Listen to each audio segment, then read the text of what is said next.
오리 다리가 비록 짧더라도 그걸 길게 늘려주면 오리는 근심하고, 학의 다리가 비록 길더라도 그걸 자르면 학은 슬퍼한다.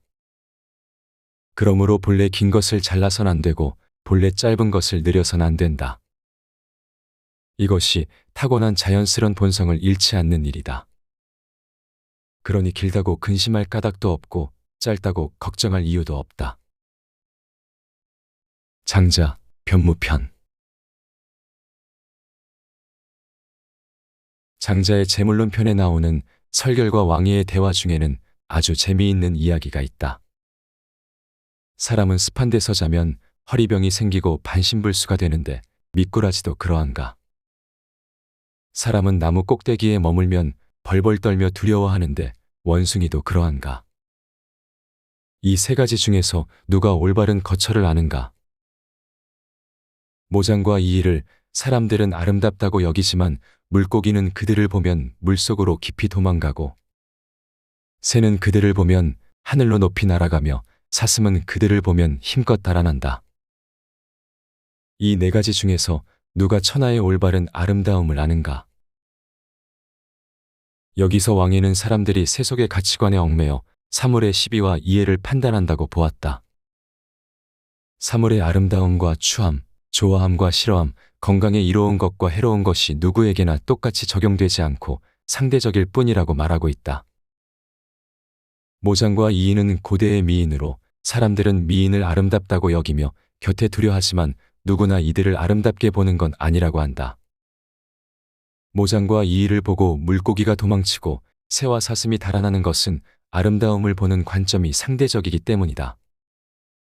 따라서 아름다움과 추함도 절대적인 것이 아니다. 장자는 모든 진리나 가치는 절대적이지 않으며 상대적이라고 주장한다. 진리라고 여겨지는 것은 어떤 사물이나 어떤 특정한 관점에서만 그렇게 보이는 것이지 보편적인 진리는 없다고 생각한다. 다시 말해 진리는 각 시대마다 다르고 지역에 따라서도 다르며 개인이 처한 상황과 문화에 따라서 다를 수 있다고 보는 것이다.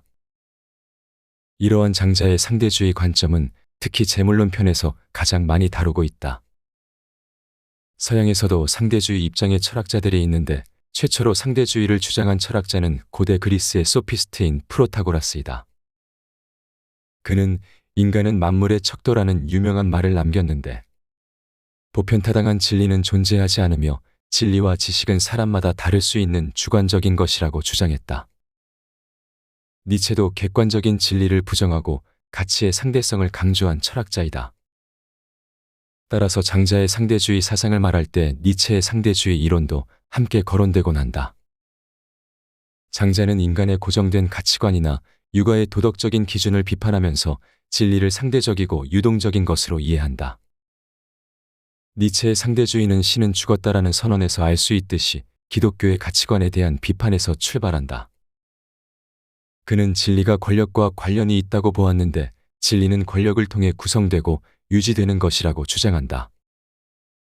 따라서 개인의 힘과 창조성을 강조하면서 각 개인이 새로운 가치를 창조할 것을 역설한다. 이처럼 같은 상대주의를 주장하면서도 논설의 차이가 있는 것은 철학자가 처한 시대적 배경과 상황이 다르기 때문이다. 장자는 전체적인 맥락에서 사물을 보면 본질적으로 다르지 않은데, 사람들은 바로 눈앞에 이익에 현혹되어서 울고 웃는다고 생각했다. 이러한 어리석음을 풍자하는 이야기가 바로 제물론 편에 나오는 조삼모사라는 아주 유명한 우화이다. 무엇을 조삼이라 하는가? 원숭이를 기르는 저공이 도토리를 원숭이들에게 나누어 주면서 아침에 3개, 저녁에 4개 주겠다라고 하자 원숭이들은 모두 성을 냈다. 그래서 다시 그렇다면 아침에 4개, 저녁에 3개 주겠다라고 하자 원숭이들은 모두 기뻐했다고 한다. 여기에서 원숭이들은 하루에 7개를 받는다는 사실에 아무런 변화가 없는데도 기뻐하거나 노여워했다. 이것은 아침에 더 받는 것, 즉 바로 눈앞에 오는 이익을 더 좋다고 생각하는 어리석음 때문이다. 장자가 보기에 어떠한 것이 좋다 나쁘다고 따지는 것도 좀 더 멀리서 전체를 조망해보면 전체의 입장에서는 사실 차이가 없는 것이다. 마치 아침에 3개를 받든 저녁에 3개를 받든 하루 동안에 7개를 받는 것에 차이가 없는 것과 같다. 따라서 사람들이 다르지 않은데 다르다고 생각하는 이유는 눈앞의 이익으로 인해서 실상을 제대로 분간할 수 없게 되었기 때문이다. 장자의 변무편에도 비슷한 이야기가 나온다. 그러므로 오리의 다리가 짧다고 길게 늘려 주어도 괴로움이 따르고 학의 다리가 길다고 잘라 주어도 아픔이 따른다. 그러므로 본래 긴 것은 자를 것이 아니며 본래 짧은 것은 늘릴 것이 아니다. 두려워하거나 괴로워할 까닭이 없다. 이 우화는 두 가지의 의견을 담고 있다. 하나는 자연 그대로의 타고난 본성대로 살게 하라는 것이다. 짧은 다리를 가진 오리는 짧은 대로 살아야 하고 긴 다리를 가진 학은 긴 대로 살아야 괴롭거나 슬프지 않다. 이 우화의 다음 구절에서는 육아에서 말하는 인의는 사람의 타고난 본래의 성정이 아니라며 인을 갖춘 사람은 얼마나 마음고생이 심하겠냐고 반문한다. 또 다른 의견은 최상의 신체 조건이나 행복은 상대적이라는 것이다. 오리는 오리의 다리가 행복한 조건이 되고 학은 학의 다리가 행복의 조건이 되는 것이다. 어떤 이는 복잡한 도시 생활이 편리해서 좋다고 여기고 어떤 이는 한적한 전원 생활이 여유로워서 좋다고 한다. 이렇게 저마다 행복의 조건은 다르며 따라서 절대적인 행복의 조건은 없는 것이다. 장자는 세상의 모든 것이 끊임없이 변한다고 보았다. 따라서 고정된 가치나 진리는 없으며 진리는 상대적이고 유동적인 것이라고 한다. 장자에서 말하는 성심이란 일정한 견해를 지닌 마음, 즉 편견을 말한다. 장자는 이러한 편견과 선입견이 사물을 왜곡되게 보도록 만든다고 하면서 성심을 버리고 허심을 지니라고 주장한다. 허심은 성심을 해체해야 이루어지는 마음으로서 고정된 선입견이 없이 다양한 관점을 수용하고 변화에 적응하는 유연한 마음을 말한다. 불변의 지혜. 다양한 시각을 받아들이고 고정된 생각에서 벗어나라.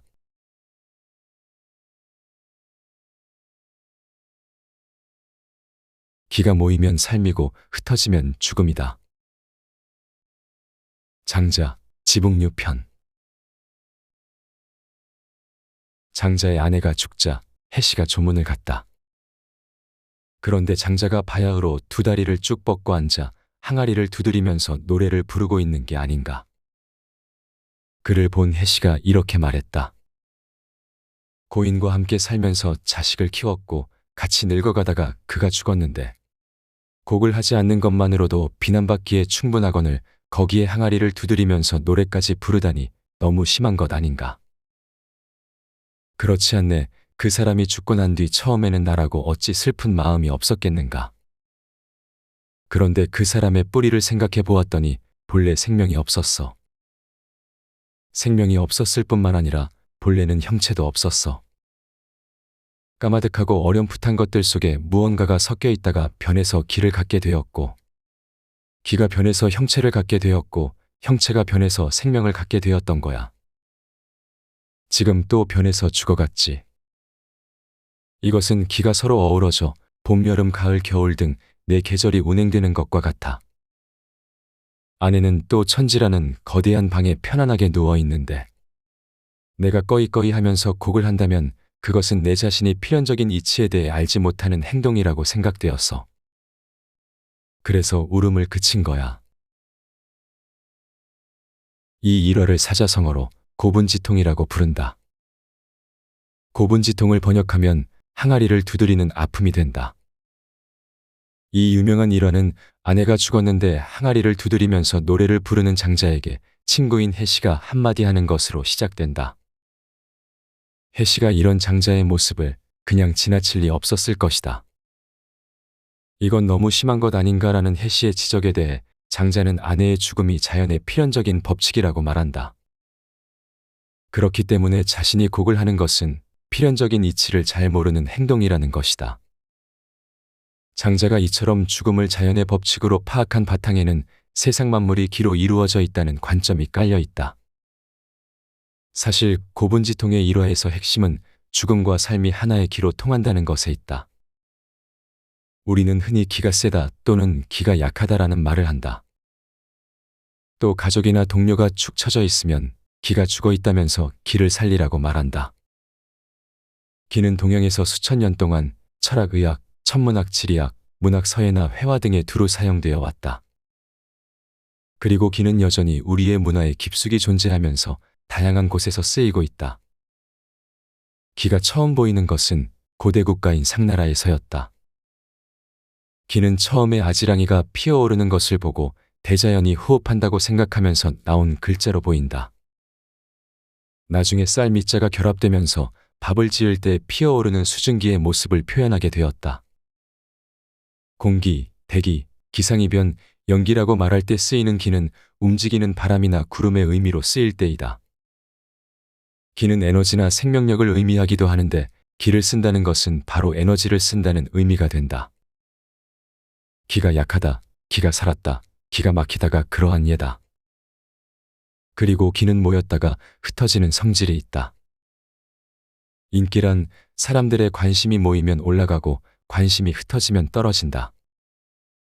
많은 사람들이 기를 모아주는 것이 바로 인기이다. 이렇게 기가 모이고 흩어지는 것을 기의 취산이라고 하는데, 장자는 기가 모이고 흩어지는 작용을 생명과 죽음의 현상으로 연결지었다. 이렇게 장자가 기를 가지고 만물이 생성하고 변화하는 과정을 설명하면서 기는 철학의 용어로 사용되기 시작한다.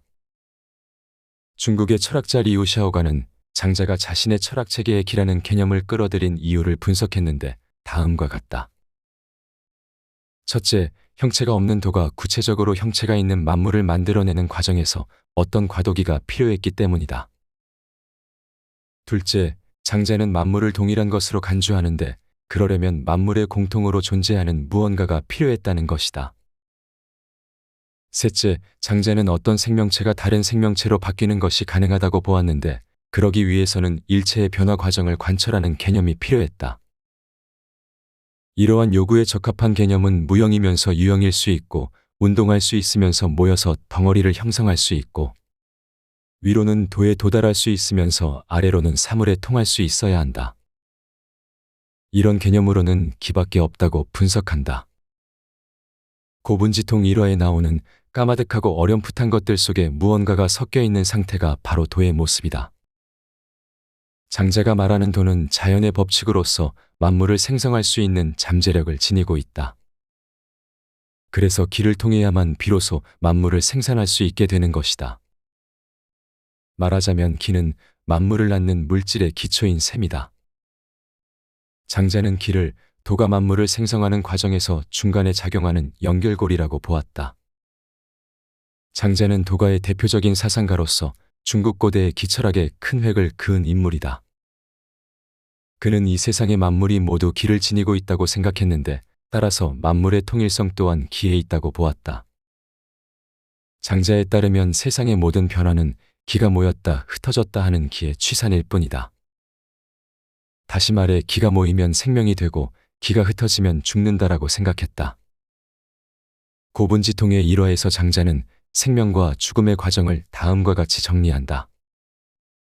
처음에는 까마득하고 어렴풋한 혼돈 상태인데 무의자연의 완전한 도의 모습이다. 바로 생명이 탄생할 수 있는 원천이다. 그 속에서 기가 나오고 기가 변화해서 형체를 갖게 되고 형체가 변해서 생명을 지니게 되고 또 기가 변해서 죽게 된다. 지금 장자의 아내가 죽은 것은 바로 기가 변했기 때문인데, 즉 기가 흩어졌기 때문이다. 말하자면 도가 만물을 낳을 수 있는 관건은 기에 달려 있다. 이러한 기의 변화를 기화라고 한다. 기화 사상은 장자의 생사관에서 중요한 개념으로서 물화와도 연결된다. 장자도 아내가 죽었을 때 처음에는 울었다. 그런데 이내 자신이 필연적인 이치를 모르는 행동을 하고 있다는 자각을 하고 울음을 그쳤다.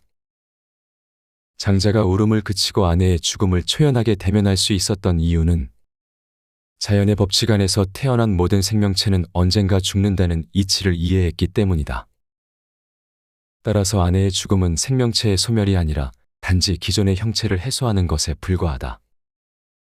기존의 형체가 해소된 생명체는 다시 기에 복귀되고 기의 운동 변화를 거쳐서 또다시 새로운 생명체로 태어날 것이기 때문에 울음을 그칠 수 있었다. 장자에서는 이렇게 기의 변화가 마치 사계절의 변화처럼 끊임없이 순환하고 부단히 연속되는 것이라고 보았다. 장자의 기와 사상을 오늘날 과학이론과 접목시켜서 생각할 수가 있다. 연력학 제1법칙인 에너지 보존의 법칙은 모든 에너지의 총량이 항상 보존된다는 법칙이다. 미국의 과학작가인 나탈리 엔지어는 원더풀 사이언스에서 어둡고 외로운 밤의 죽음과 소멸의 생각이 미쳐서 문득 두려움이 밀려온다면 에너지 보존의 법칙을 떠올려 보라고 말한다. 우주에 있는 전체 에너지는 더 만들어지지도 않지만 사라지지도 않아서 원자 속에 들어있는 에너지와 원자들을 결합시키는 에너지는 없어지지도 사라지지도 소멸되지도 않는다고 한다. 나탈리는 우리를 구성하는 질량과 에너지는 다른 형태로 바뀔 수 있지만 언제나 이 우주에 남아서 생명을 이어갈 것이라고 말한다. 그는 딸이 어둠이 무섭다고 할 때마다 연력학의 기본 진리를 이야기해 주었다고 한다. 그런데 어느 추운 날 아침에 그의 딸이 학교에 가려다 말고 한가로이 털을 고르고 있는 고양이를 부러운 눈길로 바라보며 이렇게 말했다고 한다. 내가 죽으면 내 원자들이 고양이가 되면 좋겠어요. 나탈리의 어린 딸이 한 이 말은 장자의 기가 흩어져서 죽고 다시 기가 뭉쳐서 태어난다라는 기와관념과 많이 통하는 듯하다. 오늘날 기가 에너지의 의미로도 쓰이기 때문에 기와 사상은 에너지가 형태만 달리하고 존재한다는 에너지 보존의 법칙과 다르지 않다. 장자의 이러한 기와 사상은 삶과 죽음이 다르지 않으며 따라서 죽음을 너무 애통해할 필요가 없다는 생사관을 이끌어낸다. 장자의 관점에서 보자면 현재 나의 삶은 어떤 생명체의 죽음 뒤에 흩어졌던 기가 모이고 응결되어서 시작되었다. 그리고 어느 시점에서 다시 흩어지게 된다. 생성과 소멸을 거듭하는 대자연의 흐름 안에서 한 사람의 인생이란 그저 잠시 머물다 가는 것에 불과하다. 나를 대자연의 한 구성원으로 인식하게 되면 언젠가 내가 왔던 곳으로 되돌아가는 것이 자연스러워진다. 죽음은 일종의 변화이자 자연스러운 현상으로서 담담하게 다가올 것이다.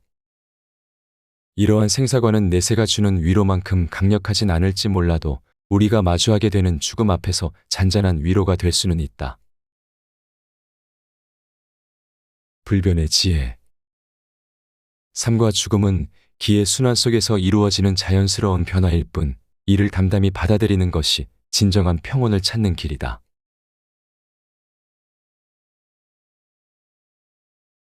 앞에서 소개한 내용은 제자백가 인생 불변의 지혜에서 가져왔다. 춘추전국 시대는 천자를 중심으로 한 사회 질서가 무너지면서 제후국들이 패권을 다투던 약육강식의 시기였다.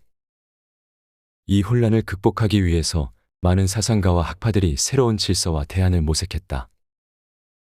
이들을 제자백가라고 하는데 제자백가란 여러 선생들이 온갖 학파를 이루었다는 뜻이다.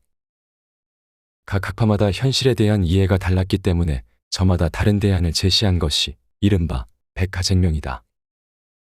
더 나은 삶을 준비하는 공자의 태도, 맹자의 이상주의적 정치관과 뜻을 이루려는 인내, 현실주의를 바탕으로 하는 순자의 처신, 진정으로 뜻한 바를 이루고자 하는 묵자의 실천, 자연의 이치를 이해함으로써 높아지는 노자의 자존감, 장자의 자유로운 사고, 법과 정치를 바탕으로 한 한비자의 통찰 등 각각 다르지만 모두 삶의 근본적인 질문에 답을 제시하며 오늘날에도 큰 가르침을 준다.